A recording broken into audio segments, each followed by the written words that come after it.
Dear students, in the last class we have studied about the reversible reactions. The kinetics of reversible reactions we have studied in the last class. Today, the next complex reaction we are going to study is consecutive reactions.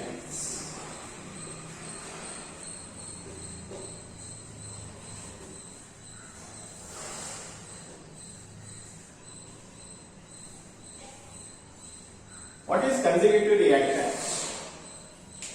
In the case of consecutive reactions, first a reactant react to give a stable intermediates in the first step. When certain quantity of intermediate is obtained or when sufficient quantity of stable intermediate is formed, in the second step, it decomposes to yield the products. The quantity or the yield of the product mainly depends on the concentration of the intermediate formed and it gets decomposed to give the products. So, we have to study the kinetics of consecutive reactions.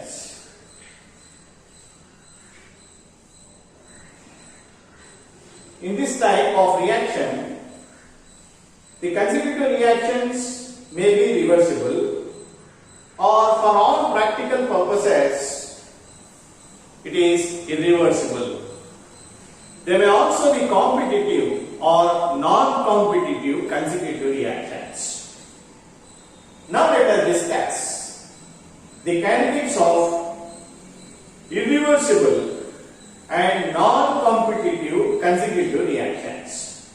That is, irreversible and non-competitive reactions.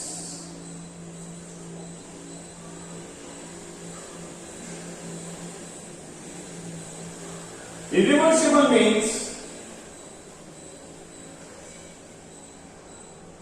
once the intermediate is formed, once the product is formed, there is no reverse reactions. And in this case, there is no competition between the product and the intermediate, or there will be no competition between the products formed in this type of reactions. Now let us consider a irreversible consecutive reaction.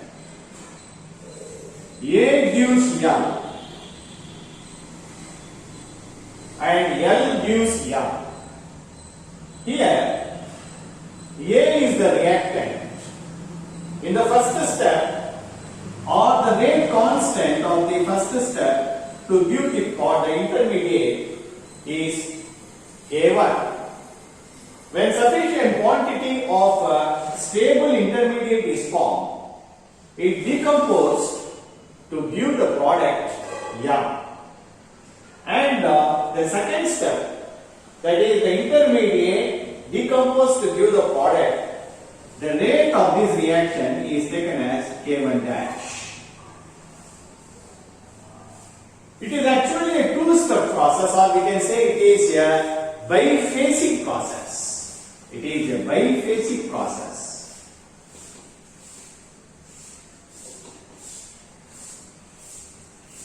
Listen, in this type of reaction, A reacts to give the intermediate L, L decomposes to give the product. There will be some time required to start this reaction. The final product will be formed after a certain period of time, because first A has to produce the intermediates, then intermediates decompose to give the products. It takes some certain amount of time. That time required to get the yield of product is called induction period. Okay, induction period is called the time required to get the product of sufficient quantity.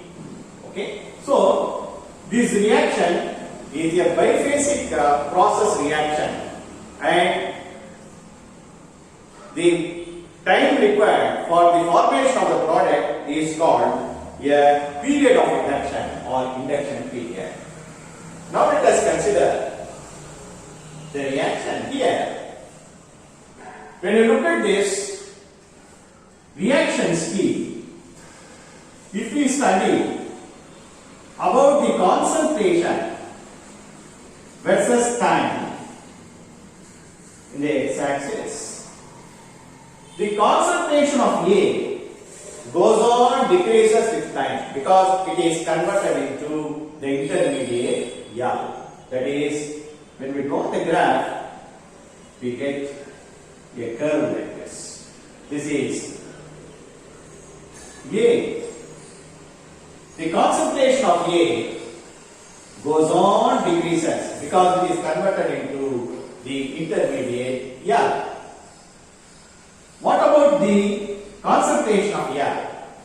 As A reacts to give L, with the time, the concentration of intermediate L goes on increases and gets optimum value, maximum value. Then after decomposition to give the product, its concentration goes on decreases. Okay? The concentration of L increases, goes to the maximum, where it decomposes to give the product. Once it starts to form the product, the concentration of intermediate goes on decreases with time. What about the product of M? The product M goes on increases as the L increases, and after getting maximum L, the quantity or the yield of the product will be remains constant. So therefore what happens? It attains maximum value, that is concentration of M. That is, concentration of A decreases with time, concentration of intermediate goes to maximum and get decreases. It goes on increases up to a certain speed, up to a certain limit. Then when it starts to decompose the product, then the concentration of L decreases with time, whereas the concentration of M goes on increases, okay, with respect to the concentration of L, and it attains maximum value. Okay, this is the concentration time graph of reactant, intermediate and the product. Now let us study the kinetics of this consecutive reaction. First, initially, when time t is equal to 0, that is the reaction not yet started, the concentration of A is taken as small a. Okay, small a is the initial concentration of A. After time t, okay, after time t seconds, what happens? A converted into L, then after sufficient quantity of L is formed, L will convert into M. Then what will be the concentration of A, L and M? The concentration of A will be A minus X. Okay? Because X amount has been converted into L. So therefore the remaining concentration will be A minus X. Okay? This is the concentration of L will be X minus Y. Actually Y represents the quantity of L. Okay? X minus Y. And the concentration of M is taken as Z. Okay? Sorry. The concentration of M is taken as Y.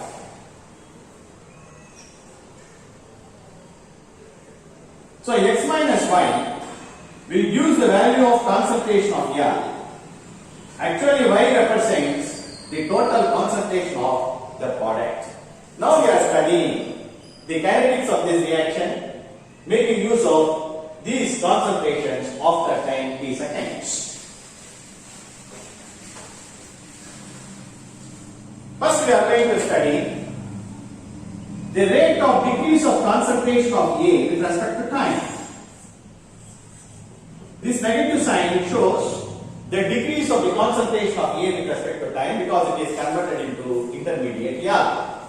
It will be equal to K1 into A minus X equal to K1 into A exponential minus K1T.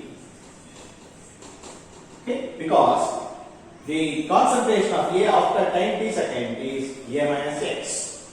Okay, then what about the concentration of L? Because it goes on increases with the time. So therefore I can write it as dL by dt. Concentration of L increases with respect to time.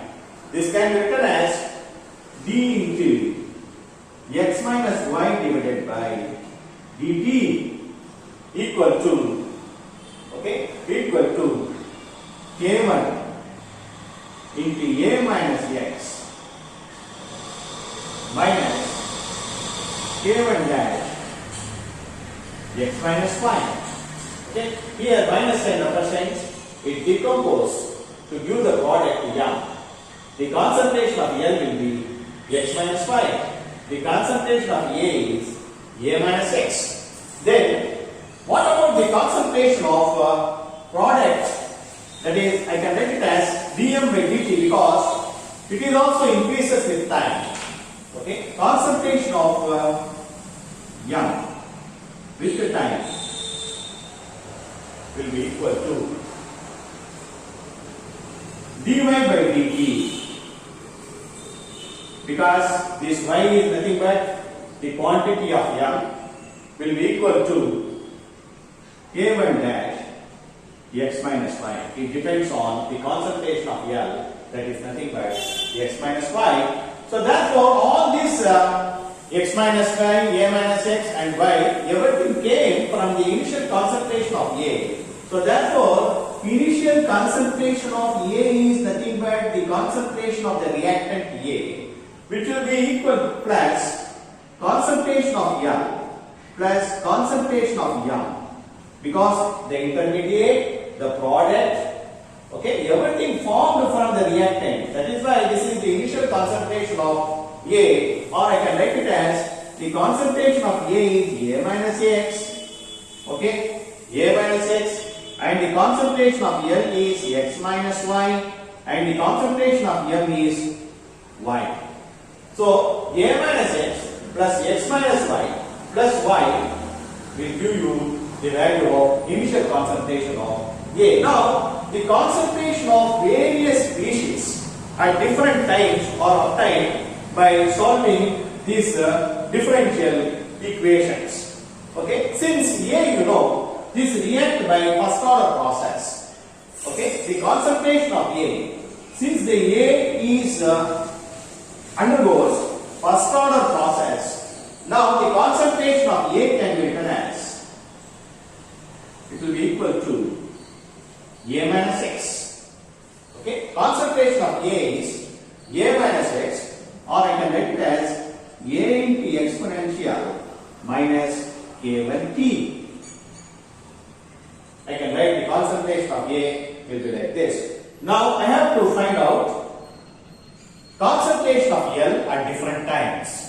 Okay, with respect to time, it increases, attains maximum value, and with goes on time increases, the concentration of L will also decreases.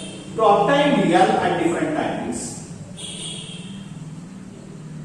to obtain concentration of L at different times, okay, we know that already the equation, what is dL by dt?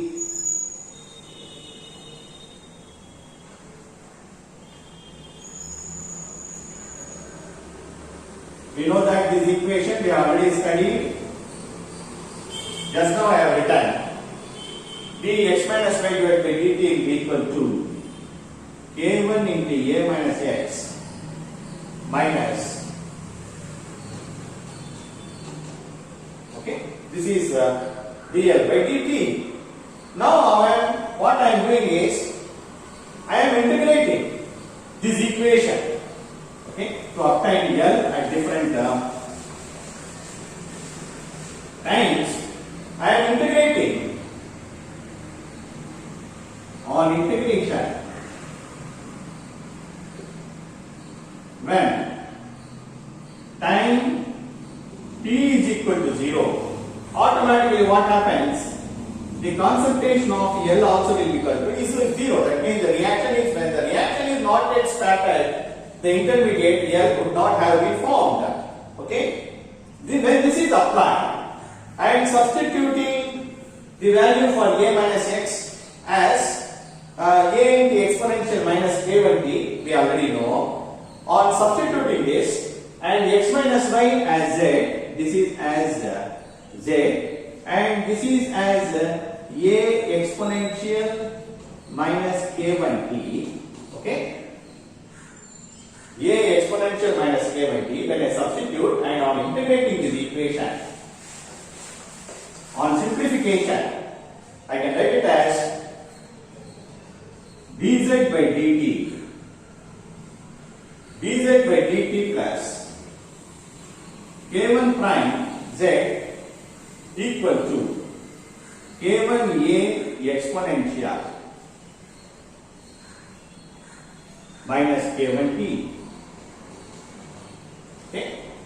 On simplification, after integration, I am getting this. Now I am multiplying both sides by what is called by exponential k1 dash t. Okay, by k1 dash, by exponential k1 dash t, I am multiplying on both sides. Then I will get this equation as dz by dt exponential k1 dash t plus k1 dash z exponential k1 dash t equal to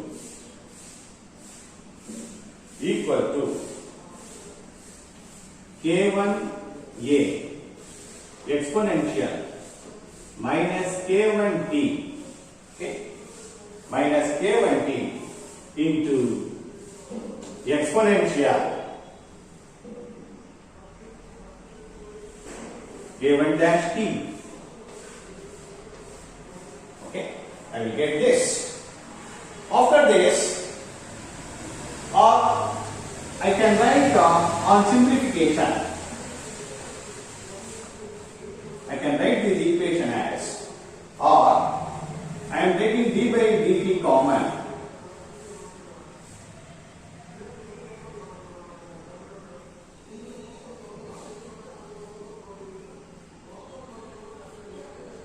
K1 dash t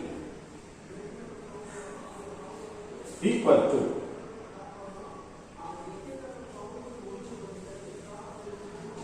k1a exponential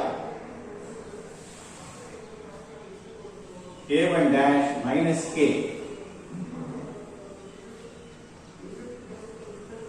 into t.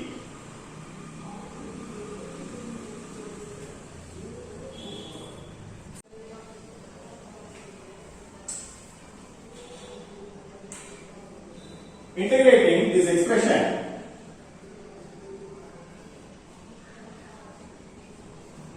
when I integrate this expression, I will get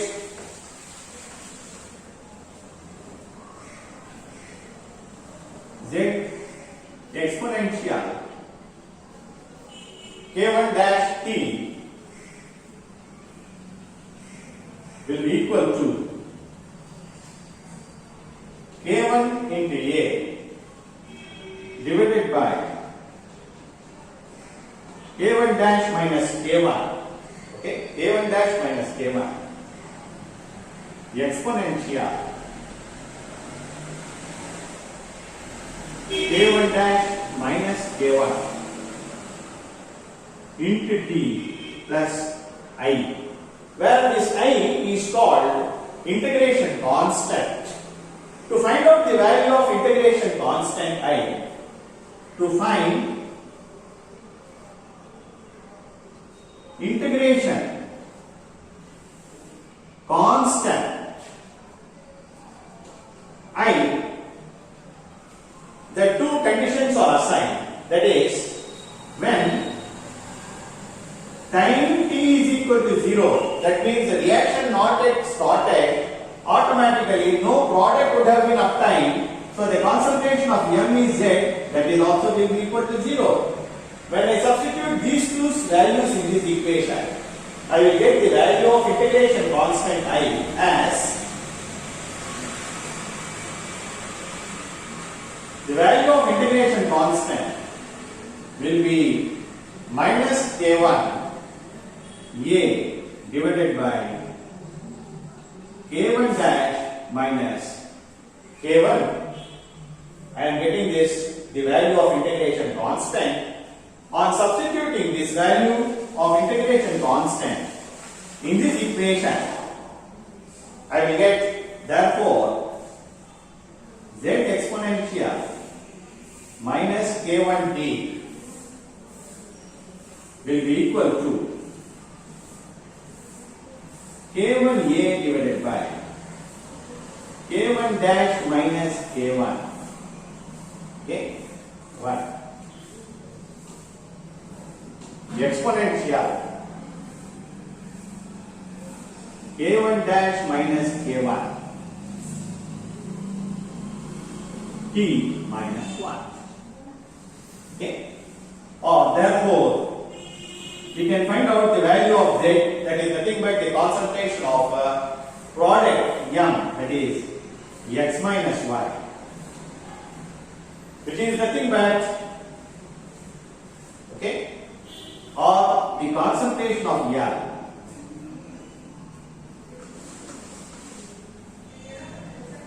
Okay, z is equal to x minus y, which depends on the concentration of L. k1a divided by k1 dash minus k1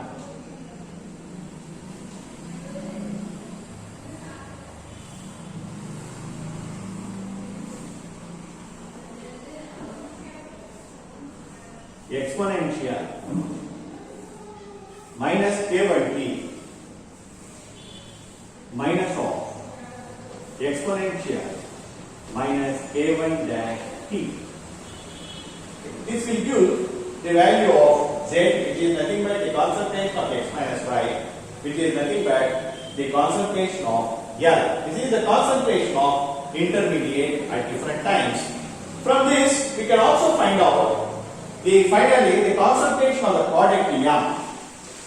Okay, the concentration of product M can be easily obtained by knowing the value of concentration of A and concentration of intermediate. That is, concentration of M will be equal to initial concentration of the reactant A is A minus total concentration of A minus concentration of intermediate. Yeah, when we subtract these values, we can easily find out the concentration of product. On substituting the values of concentration of A and concentration of L in this equation, I am getting it as, which is equal to A minus or A into 1 plus 1 by k1 minus k1 dash exponential k1 dash exponential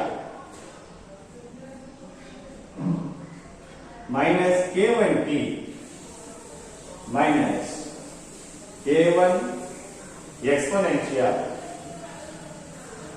minus K1 dash T. Okay.